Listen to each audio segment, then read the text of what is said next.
Welcome back to the After Action Podcast. This is episode number 4, and we are talking all things recruiting duty related, Marine Corps related, military in general, if I'm being honest. Today, I got with me my co-host, and he's got multiple years in the United States Marine Corps. He's still currently an active duty service member, but he's got 3 years served as a United States Marine Corps recruiter. I also got with me my co-host, Lou. He not only has completed his 3-year tour as United States Marine Corps recruiter, but he was exceptionally well at that duty. He became a career recruiter. Myself, hey, I just went on the duty. I came back to the fleet. I did my thing. And here we are. We're here trying to tell the people, what is it like to enter the military? What's it like to talk to a recruiter? What's it like to go through the military interest processing station or to be a Marine in general? We're here to speak the truth, unedited, unfiltered, unscripted truth. Today, we're talking about camaraderie and brotherhoods built within the United States Marine Corps. So me personally, I like to think of myself as a true leader of Marines, but it wasn't always that way. To become a leader, you truly do have to understand that you got to go through the trenches at times, and you do that with your brothers in arms.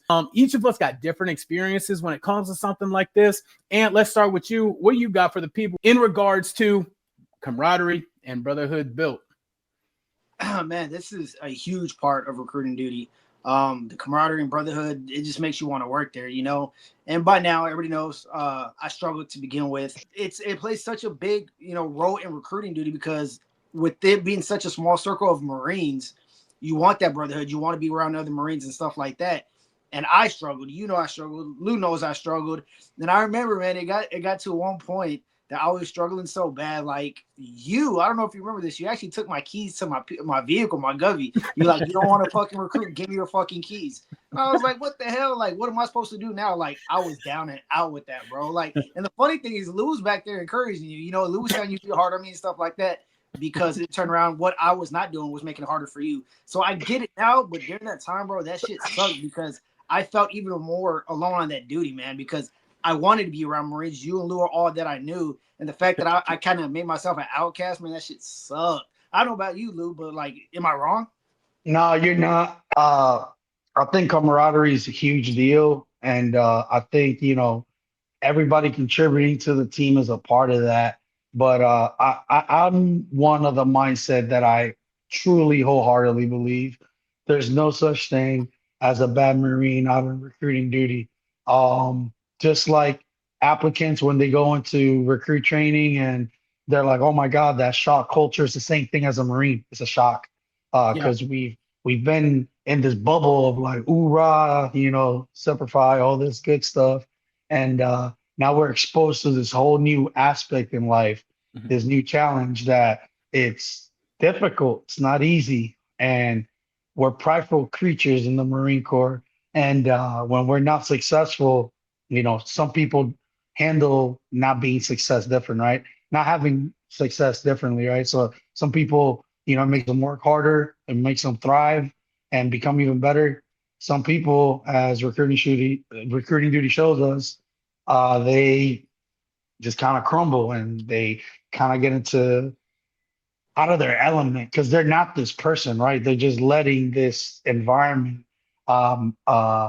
shape them into that type of attitude. And that's why I think the team comes in, picks them up, a little bit of tough love when it's needed, but overall building that camaraderie, knowing that you got other people here for you is going to be huge into the success of any Marine. That's why after Syracuse, quick, I went into a different office in a different recruiting station, and X, Y, and Z, get rid of them. They're no good to you. X, Y, and Z ended up being the bone rollers in that office. They just needed love. You know what I'm saying? So it's just a matter of taking it and giving those people, showing them that you care. And keyword there, showing them, right?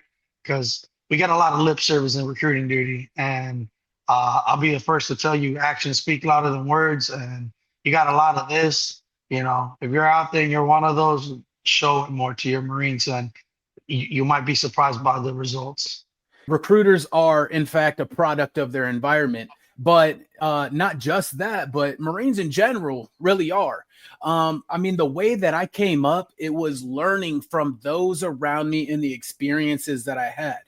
Up through my entire career, I essentially was like, yeah, I want to be a bro, but it's also very important to me to accomplish whatever it is that my boss is asking of me. And a lot of times when you're the younger enlisted, some of your peers or your other subordinates, they don't take what you have to say as serious.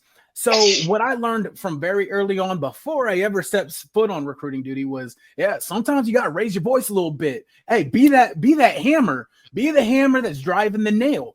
And that's who I kind of developed into. My boss out in the fleet had me run the office. That dude was rusty when he came to my office. He'd been outside of the MOS. Military occupational specialty, or your job. He'd been outside of the job. He relied on me to make sure that the office was running smoothly. So I was raising my voice. I wasn't scared to scream so that the sergeant major could hear it down in his office. Now I come to recruiting duty, and I was the rookie recruiter. You know, my voice got real shallow at that point, but I wrote a 0. Technically, I don't really count that one. I kind of got forced on it my very first month on recruiting duty. You know, it is what it is. But nonetheless, my voice was real shallow because it was 2 very experienced recruiters that was there recruiting with me.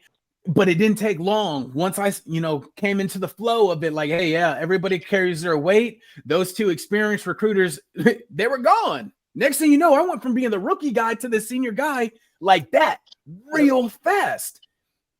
But what did I know about leading Marines? It was raising my voice. Hey, y'all are going to do this, because if you see me doing it and you're not following suit, my only other option to get you to do it is to raise my voice.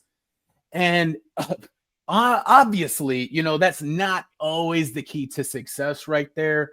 As Ant alluded to just a little bit ago, at one point, being the senior recruiter, which I was like second in the seat to Lou, my boss. I had a little bit of pull and everything like that. He ain't putting people in the Marine Corps. Bro, give me your keys. If you don't want to go and find nobody, give me your keys. Well, you even got keys to the vehicle to find people if you ain't finding people. That was kind of like my mindset. What do you think about it? And now that you're hearing it kind of like on the back end. No, it makes sense, man. Like I said, it really makes sense. Because like I alluded to earlier, like, at that time, I didn't realize the type of pressure I was putting on you by me not wanting to be there, me not wanting to do the job. So it makes sense. And I mean, and like we're talking about now, like, brotherhood is so important. I personally believe that the brotherhood that you show, the interaction that we have amongst each other within the RSS, actually drives the applicants to become police, because they see us joking and smoking, talking about what we did last week or what we're trying to do, just telling our stories and stuff like that. Like, they see that, they're like, oh, it can be regular people on top of being a sergeant, a staff sergeant, or gunny, whatever the case may be, but they see us acting like normal people, and that lets them know that they can continue to be themselves. So I think the brotherhood that we displayed throughout the whole time there, whether it was good or bad, like I said, eventually it leads to where it needs to be to the the RSS to be successful and stuff. Like that. That's my opinion. I think also, like, not just for the police perspective, but for us as a team to grow. Like, I'll start it, and Dom can say his point, but I think he knows where I'm going with this one. Hell, he mentioned the story with Ant. I'll mention the story of me and him. Rookie recruiter. He's been there like about a month or so, and like, I have this really bad habit of just throwing the bitch word out there. If y'all saw the last episode, you see I have no problem calling you. I remember that. People that. But the way I say it, I'll lead with this. The way I say it is like it put it into context. It's like, we're talking, it's like, bitch, get out of here. Something along those lines. Not that serious to me. But somebody that doesn't know me, we all come from different walks of life. You hear you're called a bitch, you're like, hold up, wait a second. So there was an instance where I used that word with brand new Sergeant Jones. And you want to walk us through that a little bit, Dom? Yeah, I'll walk you through it. I don't know if I'm gonna make it in one piece before I punch this monitor. But yeah, I mean, everybody comes from different places. Everybody's got different trigger words and everything like that. Before I even really jump into this story, I just want to make it 1000% clear, because the topic of the day is camaraderie and brotherhood. Both of these people that I'm sharing a screen with, I literally came inches from throwing hands with both of them. And they're some of the closest people in my life, closest people in my circle. But to kind of go off of what Lou was saying, he's the boss. Like I mentioned, was coming off of a 0. My very first month, I didn't even have a full month, got forced onto a 0. And I'm like, what the hell? Like, I'm trying to carry my own weight. Y'all making me look bad because you're forcing me on a 0. I find a kid. The kid was a little bit overweight. I melted him, y'all. If you don't know what that means, the kid was heavy and he made weight. I'll leave it at that. But I did what I needed to do to make sure that kid was able to enlist on time. This is my first kid ever. My first kid I ever put into the Marine Corps. He's on this flag right back here behind me. Another recruiter calls me and was like, hey, your kid is about to swear into the delayed entry program. He's about to put his right hand up and enlist. I was like, okay, cool. And I mean, we work in Syracuse. Syracuse MEPS is in Syracuse, right? So it's just like a quick little 5-10 minute drive. Boom. I head over there because a recruiter called me. Otherwise, I'd be prospecting, looking for my next kid, as this kid is going through the processes of getting to the promised land of being able to put your right hand up and swear in. I show up. Well, all the bosses from recruiting station Albany. So Blue was my boss from RSS, recruiting substation Syracuse. But there's 11 RSSs within recruiting station Albany. So they're all meeting at the Syracuse MEPS. I show up. They're all sitting there in this hallway. I showed up because another recruiter told me, yeah, your kid's about to swear in. I see Lou sitting there. I sit down right beside him. And he looks at me like, what are you doing here?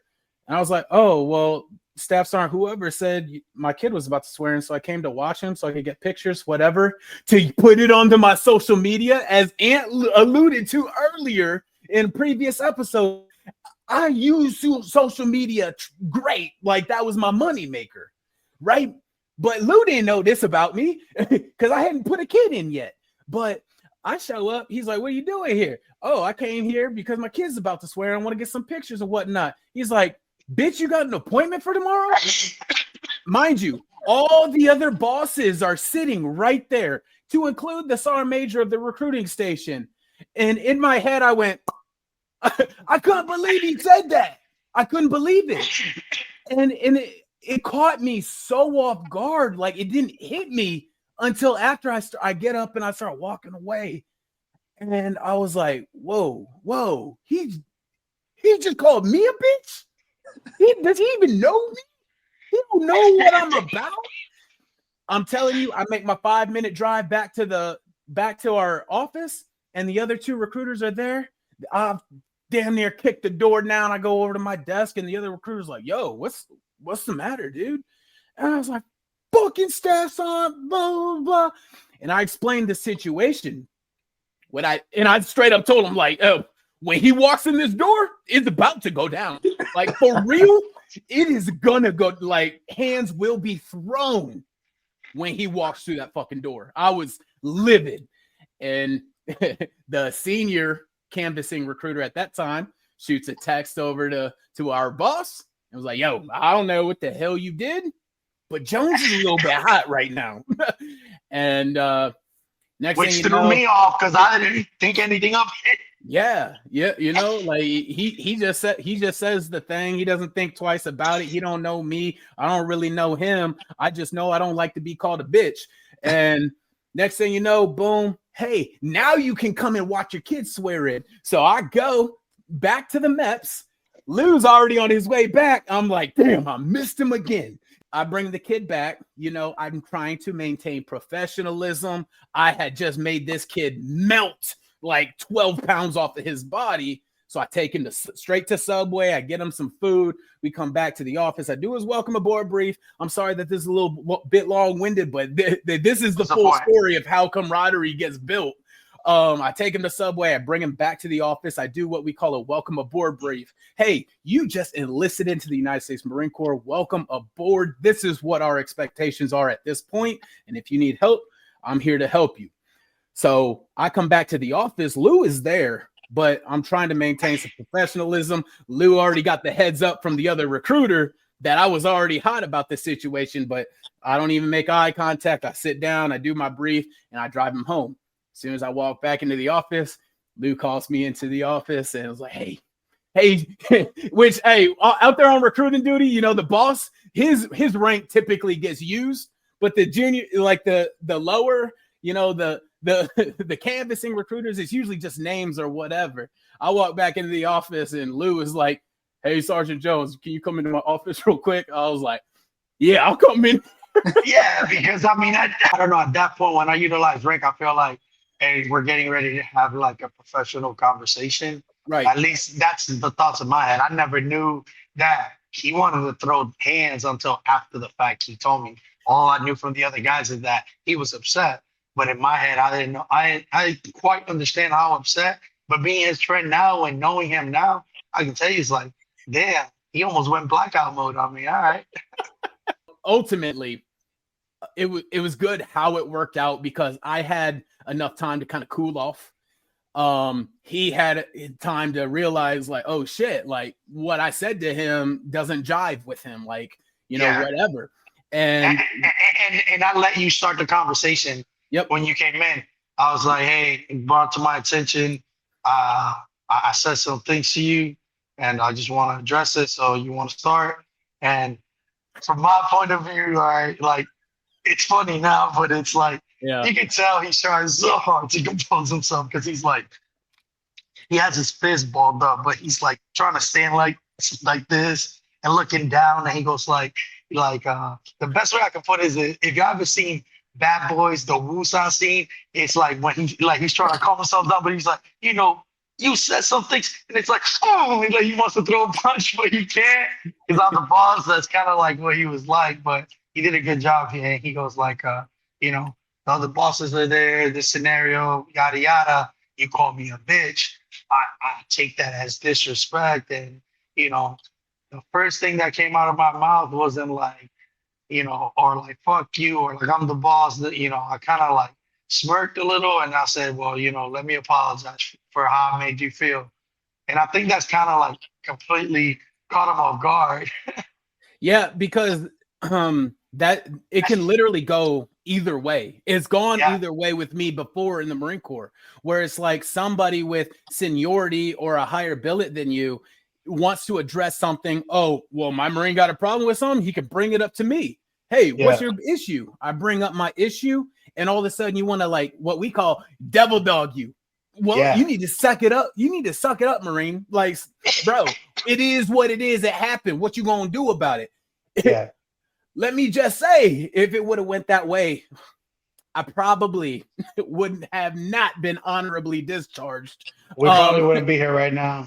Yeah. And that is a great example of like how bonds are built, because he didn't exactly know how I like to conduct business, and I didn't exactly know how he liked to conduct business. For all he knew, I could have been this brand new recruiter that thought I was just entitled to get out of working or whatever. He didn't know yet that I was the guy that was going to bring in 3 contracts damn near every fucking month. Yeah, and on that note, like his first month, he talked about forced on the zeros because we're so far ahead with our mission that we were working 30 days ahead. So he was still within the month, but they didn't understand that he wrote that kid for the following month. Yep. And then leading up to that, because he invested so much time in trying to have this kid lose weight, you know, he didn't understand fully yet the importance of continuing to prospect, continuing to find other people besides this one guy in case this one guy doesn't work out. You know, you have other people. You know, at that point, he met somebody, and that was his sole focus.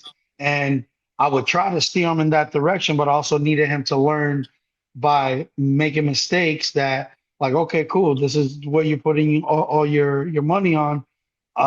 You have nothing else working. Like, it's the new month, and you're back at a zero. And that's kind of like why I needed him to get on the mindset of always prospect, always find a new appointment. He didn't know that just yet. Yep. So that's kind of like where my mindset was when I saw him. It's like, we'll take care of your kid. Go find me another one. Yep.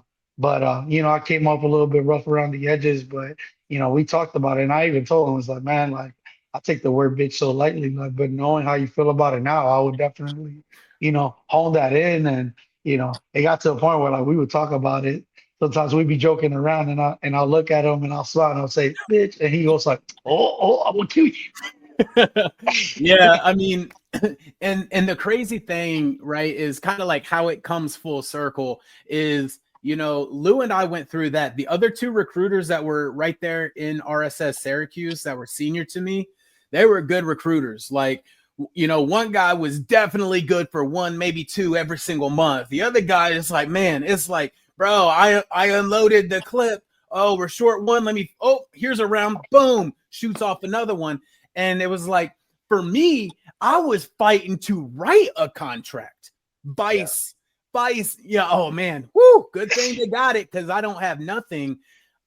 I wanted to contribute, you know, so on and so forth. That was the environment that I came from. Not to even mention that I took over my area that I worked out of from Lou, who was also a good recruiter. So that's how like I got brought up. And then but if you fast forward a little bit of time, when Ant comes, those other two recruiters were already gone. I was the only canvassing recruiter in Syracuse. So I was trying to work all three of these sections at the same time. So yeah, first of all, it makes it easier for me to find a kid when I got three different areas I can work out of. So that was almost to my benefit.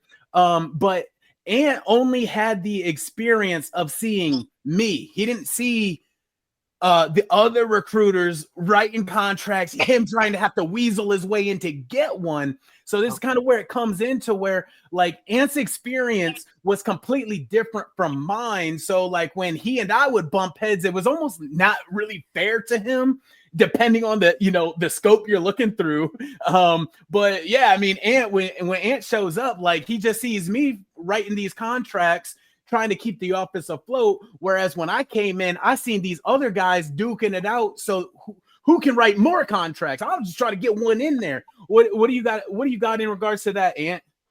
No, I mean, like I said, you're absolutely right. But like I said, that was one of the first things that I actually had interaction with you was that brotherhood and camaraderie right away. Because again, once I got there, you were so excited that there was another recruiter besides you. Like I think the first weekend or two that I got there, we already went out to start drinking a couple and stuff like that, just to kind of build that camaraderie within you know, the RSS. We had, you know, some downfalls, some rough times and stuff like that, but it worked out. You know what I mean? Yeah. Like that's only because you cared. You wanted to be successful. That's only because Lou cared. He wanted his, you know, his RSS to be successful and stuff like that. So you're gonna naturally bump heads when someone is not caring. And I didn't. You know what I mean? I didn't care. I eventually did whenever, you know, roles switched when you became the boss and I was a heavy hitter. I'm like, you know, let's go. I need you to do your job. And then me and you are going out drinking and we're like, nah, you can't come drink with us until you have an appointment or you have a contract and stuff like that. So it happens, but you know what I mean? Like you need the brotherhood, you need the camaraderie because recruiting is rough, very rough. And the months that you're riding a nut, like I did plenty of times, and then you're going up to the head shit and you just getting it pushed in. I came back to y'all and we laugh on the way back, you know, about everything, how it happened and how we're going to make mission next month and how to correct certain things. So that brotherhood plays a vital part of everybody, not just that Marine, but all the Marines within the RSS being successful. And you need leaders like Lou and you need leaders like you that are not afraid to ruffle some feathers and have those rough times because at the end, we all made it. We're all successful. You know what I mean? Like here we are nowadays, all three of us good ass friends. You know what I mean? I had my moments with Lou too. You know, like Lou, you never gave up on me. And I know there's at one point at my 9-month evaluation that you're like, nah, let's give Ann a little bit more time. And they're like, nah, fuck him. You know, let's go ahead and certify him and we're gonna fuck him up and all kinds of stuff. And you were there to stick up for me, even though I gave you a headache, even though I walked out on you one time when you told me not to because I wanted to go have dinner with my family and stuff like that. Like you never gave up on me. Like you still brought me in. You still wanted me to get better and stuff like that. And you know, eventually I did. So that's just a perfect example of how that camaraderie, that brotherhood within the RSS will impact in a good way, in a positive way when it comes to recruiting. I think that and like you what you said is key there. You know, it's caring and showing that you care, right? Yep. Because like I could tell you so many times, like, oh yeah, man, I care about you, I care about this, I care about that. But meanwhile, I'm asking all these things from you, right? And you're like, man, you don't care about me. Because if you did, you would have sent me home to like take care of my family. But Yeah. like, you know, now you see the bigger picture is like, well, if I send you home, Jones is out there looking for appointments when he already has three contracts Yep. and he's taking time away from his family. So, you know, it's kind of like I have to try to take care of everybody. And I was trying to get you to see that. And I mean, I'm glad it worked out in the end for you. But man, I'll tell you what, one of the hardest conversations I've ever had was with the CEO as I'm getting close to, because your 9 month eval is right as I was getting ready to transition out. Yep. And Yep. they're like, yeah, we want to certify him and then just F this Marine up, you know, so send him back to the fleet. He ain't gonna work out, this and that. And I said, he's not a bad Marine. He like, especially from conversations to you, like he has talent, like, and he cares. You just need to give him a little bit more time. And for whatever reason, man, the CEO at that time for Albany, he listened to me and he whatever I had to say mattered to him. So it goes to another good example of a leader, right? Because at the end Yep. of the day, he's a commanding officer. He doesn't even listen to a damn thing I'm saying, but he did, and it worked out for you, it worked out for him, worked out for everybody at the end. Which is why when I look back at my time in recruiting duty, that's probably like some of my most fond memories comes from our group and what we built there and what Jones continued to build there during his time there. Because you know, that's really what it's all about. And that was an example of good leadership, good camaraderie, success stories. Everybody was doing great with their with whatever they were doing. Uh, Dom, if it's okay with you, I'd like to transition into some topics of what bad camaraderie does to somebody. Yeah, I mean that's perfect. I mean, bad camaraderie, it can be detrimental to an office, to relationships, to what we consider brotherhood. And the hard thing about it is, I mean, you can look at it in black and white and say camaraderie is this, but there's so many little indicators along the way to get to one point to another that can make you go left or right in any given situation. And I mean, this could go as recruiters or in the fleet or anything. And I mean, just I guess just to kind of give an example is, you know, like we could be in a situation where you know, I think that I'm doing everything right. I'm out here, I'm hooking, I'm jabbing, and I can see Ant, he's hooking and he's jabbing. And let's just say hypothetically, right? Because the situation doesn't really capture Lou's time as the boss of Syracuse, because Lou became a 12 from working Syracuse. He always made mission. He made mission, y'all. All right. But I can kind of give an example off of working Syracuse as the boss, because when I became the boss after him, I didn't always make mission. And it was just like this. I don't really know how to explain it, because I would like to think that I had good camaraderie with my Marines, with the Marines that fell underneath me. It was not just Ant, but I had three others. But one of them was struggling severely, and the other two were brand new. They're brand new recruiters, and they need the opportunity to learn. But like I had mentioned earlier, my understanding of being a leader before recruiting duty, bro, if they're not following my example, I just need to raise my voice and they're going to listen and they're going to figure it out. But that wasn't necessarily the case for me as the boss there in Syracuse. And I had to learn the hard way that I tried raising my voice and I tried lowering my voice and just being everybody's friend. But there's certainly a happy medium in there where it's like, you got to be firm, but you got to be fair too, which is kind of like what Lou was saying when he gave the example with Ant, where Ant, you know, might have wanted to go and do this or that. But if he would have let Ant go and do this when he doesn't have a contract yet, and I'm sitting on 3 contracts, but I'm still out here looking for more people. There's a happy medium in there somewhere, but it is up to you as the leader to kind of understand yourself and understand your Marines and understand what would be best for that office. I ran into so many situations as my time as the boss there in Syracuse. I didn't have a great experience being the station commander of Syracuse. I think that I would have enjoyed my time so much more just having stayed a canvassing recruiter.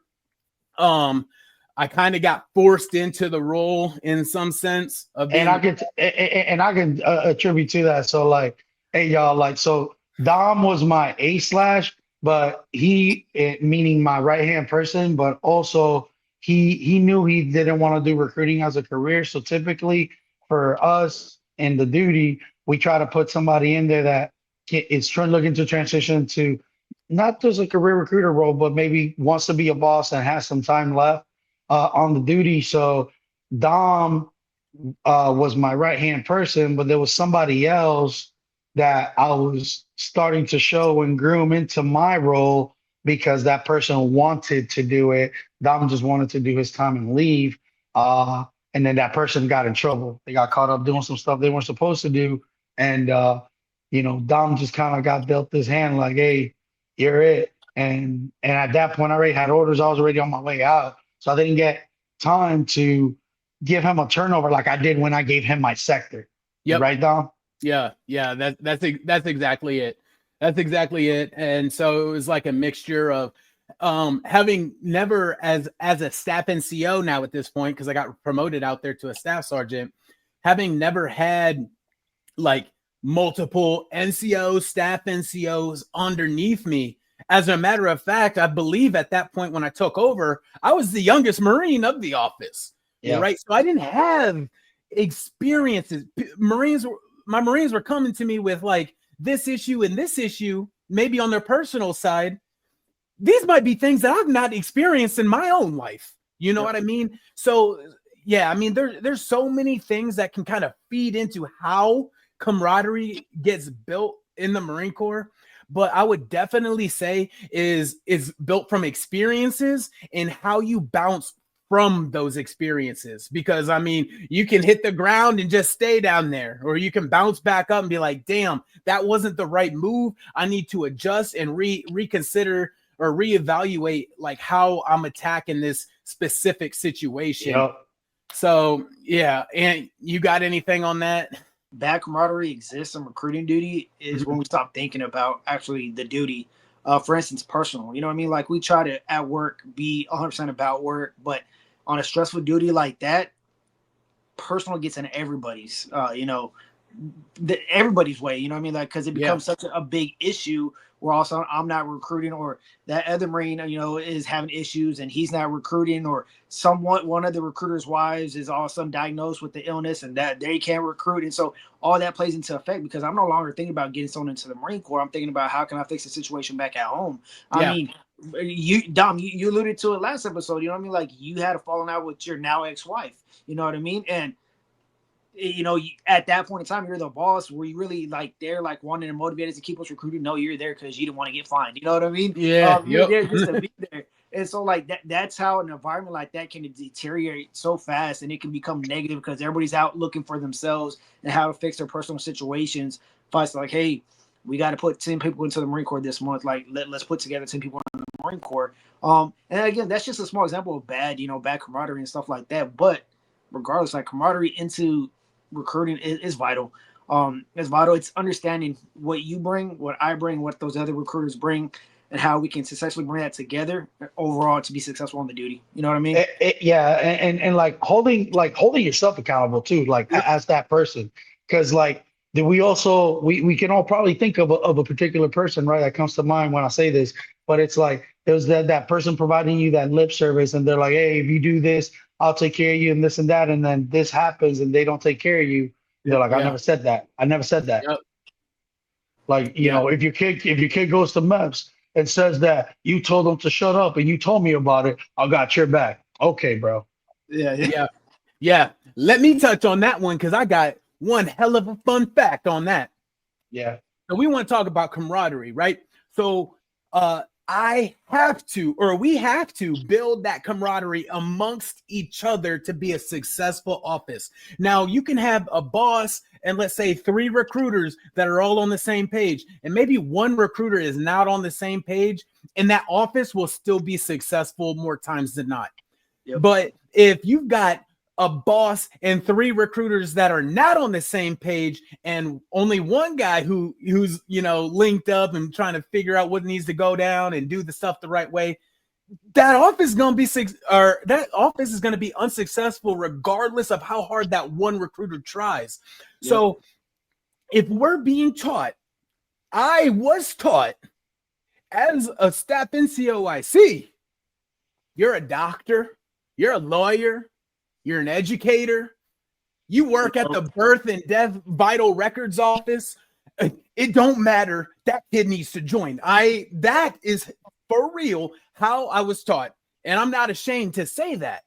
And in a lot of ways, it works. And especially when that person who works at your higher headquarters is telling you, hey, don't worry. That's MEP's job to make sure that that kid is properly enlisted, so on and so forth. If it goes south, if it goes wrong, I got your back. Just like Lou was saying, I got your back. Don't worry about anything as long as you're doing it how I taught you to do it.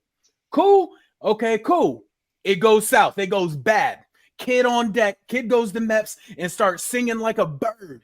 Everything. My recruiter told me to do this. My recruiter said that. My recruiter told me to shut up about all these things. Dropping names, dropping screenshots, dropping whatever.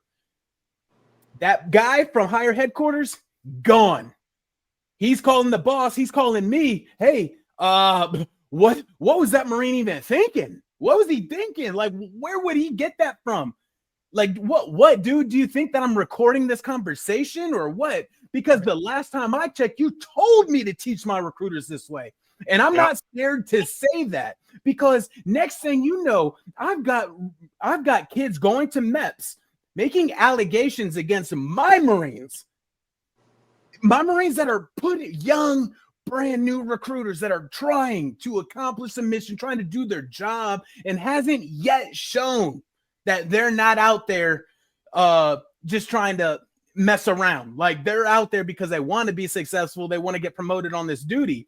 So they're doing what I trained them to do because I was taught to train them that way. He gets caught because the kid wants to say something crazy. And now my boss who trained me to train him that way is literally on the phone telling me like, whoa, that guy went rogue. Where did he even get that from? And your boss at the time wasn't me. It was somebody else. I ain't doing dirty. I'm saying higher headquarters, y'all. I'm saying higher headquarters. Recruiting instructor. The top of the echelon when it comes to recruiting duty. So now I got this guy. I got this kid saying all this crazy stuff. Investigations get launched. I know exactly what that recruiter did because he told me he was going to do it. I should have stopped him. I didn't. I needed some contracts.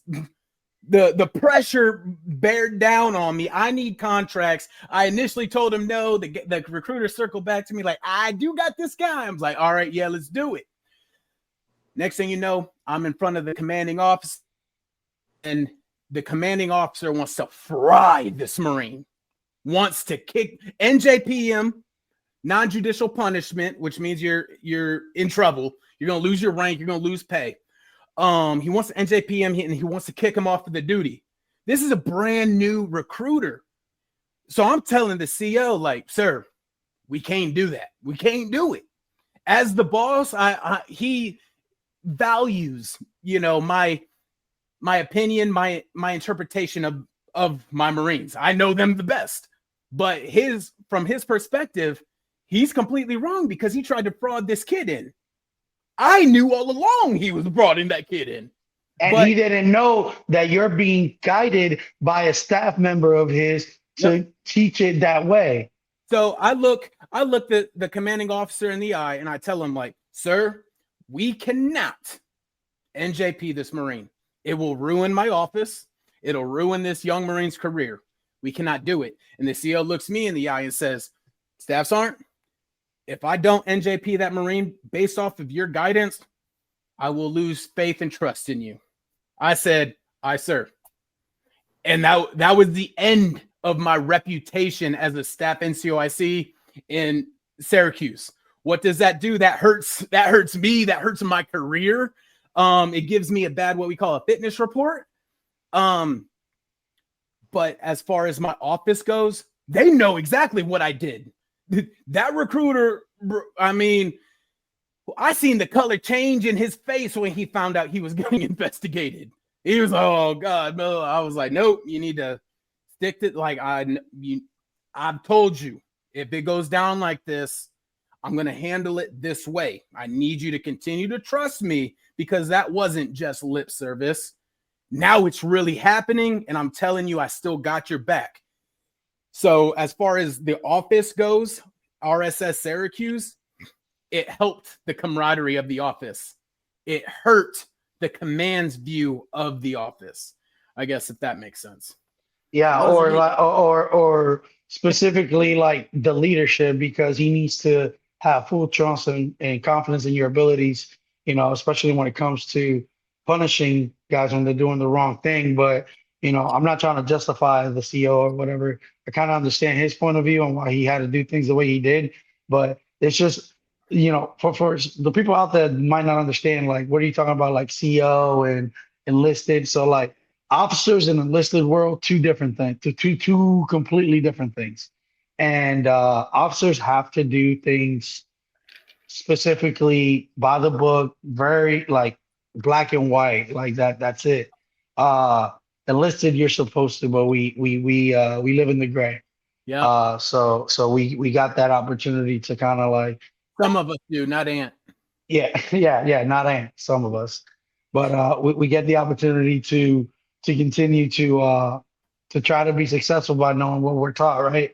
And unfortunately, in that scenario for Dom, and we talked about it after it happened. I hated it because I'm like, man, that would have never happened if I was there.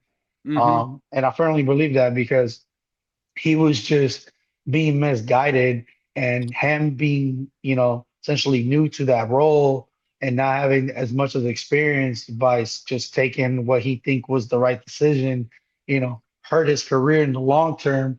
And he was never a bad Marine. I mean, hell, I told him to the day, you were more than the rank that you were whenever the hell you decided to get out. But that's an example of how bad camaraderie, can affect an office, a Marine's career. I mean, their personal lives. Hell, I'm divorced too. And this is a result of bad leadership and bad camaraderie. Leaving Syracuse, I was at an all-time high in my career, and I went to a difficult place that nobody was ever successful at before me.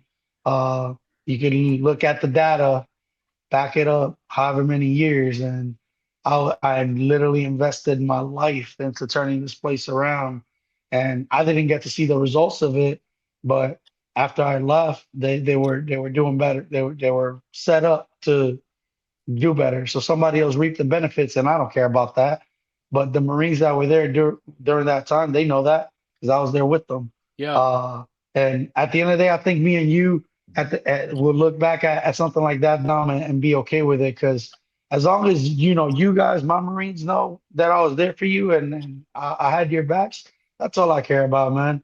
I don't care about what this officer or what this high enlisted person thinks. Like, at the end of the day, they just come by and visit. They're visitors. Yep. They're not there day to day. They don't know what we're doing to grind and make shit happen, right? So I think that goes a long way, and take it for what it's worth. But that's all I got to say on that for now. There was what, 2 episodes? I think it was episode number 2, where I had kind of mentioned a little bit about the time when Ant and I got into a little altercation, in the midst of playing a video game, and some words got said that neither one of us necessarily agreed with, and I confronted the situation, and things got a little bit hot. That's an example. That is also an example of how if it didn't get handled the correct way, moving forward from it, right? Because when you get to that type of like boiling point, shit's gonna go down. It's gonna happen. That's life. But if it doesn't get handled the correct way moving forward, that's gonna ruin the camaraderie. And it's funny because when that specific incident happened, Lou had to go off on a training exercise, not like literally the very next day or the following weekend or something. So he was supposed to be gone, and I was supposed to be in charge of the office. And I'm sitting here telling Lou, get rid of him. I ain't training him nothing. Zero. He will not get any guidance from me. Fuck him. Like, that's just how I felt in that moment. And again, like I said, I was the youngest in the office at that point, and it was the very next day. I went in there and I was like, you know what? I can be around him and not clock him upside the head with a plate. You know, I can be around him. I'm gonna do my thing. He gonna do his thing. And it was Ant who was the bigger man. He was the bigger man, and he came up to me. Hey, you want to talk this out? I was like, I got nothing to say to you. You could talk if you want to talk. I'll listen. And, he straight up was like, hey, I think, our words got ahead of us. It is what it is. I mean, from my end, I apologize. I didn't mean for it to go this way. And I'm just sitting there still mad. I'm like, bro, I literally came in and planned to be petty today. And I was just like, damn, that was a good ass apology. I could tell it was a little sincere. Hey, I appreciate that. Thank you very much. And and that's how the circle closes right there. Hostility is going to happen. Like I said, these are two of my very best friends. Oh yeah, I've never been manhandled like that before, man. You almost did. Yo, Dom, but you want to know something though? What? And to go into how we moved past it and we built that good camaraderie. One of my best stories, my best memories, really, on recruiting duty. Lou was still the boss. It was me, you, and another recruiter, and I think we're actually we had made mission or about to make mission, but either way, we're out all three on the streets, and it was you. You were like, "Hey, let's all meet up at this mall. We'll attack the mall." And we're like, "Bet." So we actually went up and met up at this mall in your AO, I believe. Yeah. And we actually went to go see a movie. Yeah. During working hours and stuff Look like at that. Lou. He's like, what the fuck? Yeah, but you know what I mean? Like, that's that good camaraderie. Like you said, like it comes full circle, man. Like that's a camaraderie that needs being able to face adversity and move past it and be successful. Like I said, like I want everybody to know, like we talk about how I struggled. I was still successful. At the end of the day, I put in bodies, all right? Maybe not as much as Lou, definitely not as much as freaking Dom, but I put in bodies. You know what I mean? It was just a process with me. It didn't click right away with me like it did with them. And they were just patient enough to actually like rough up my feathers to get me to where I needed to be. The last thing that I would say on this episode to the viewers, right? So to complete a successful tour on recruiting duty, you have to, first of all, complete 36 months out on the streets, regardless of where you at. We were in Syracuse, New York, upstate New York. So it's already snowing 9 months out of the year. All right. So regardless of where you at, you need 36 months. And typically, you like almost like a bare minimum. That means you need at least 36 bodies, 36. Realistically, I think the last I heard when I was in the streets, it was a 1.33 is what is expected of you. But that does change from RS to RS to whatever district you work for. But there are many, many recruiters that come off of that duty 36 months deep and they ain't got 36 contracts. All right. So let me just clarify, like it just so happens that Ant worked with a lot of people that became bosses. That doesn't mean that, everything that we say, that don't mean that he wasn't successful, because he was. Ant put in more people than me. I just happened to, put in my bodies in 19 months, but that's neither here nor there. Just throw it out there. Yeah. But nonetheless, it's a hard duty. We understand that.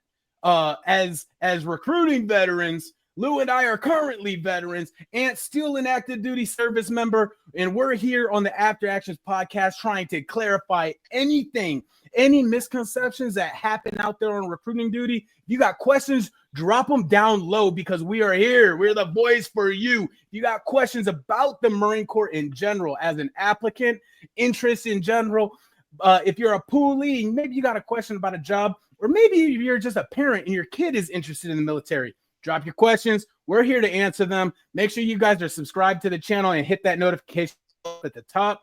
Until next time on the After Actions podcast.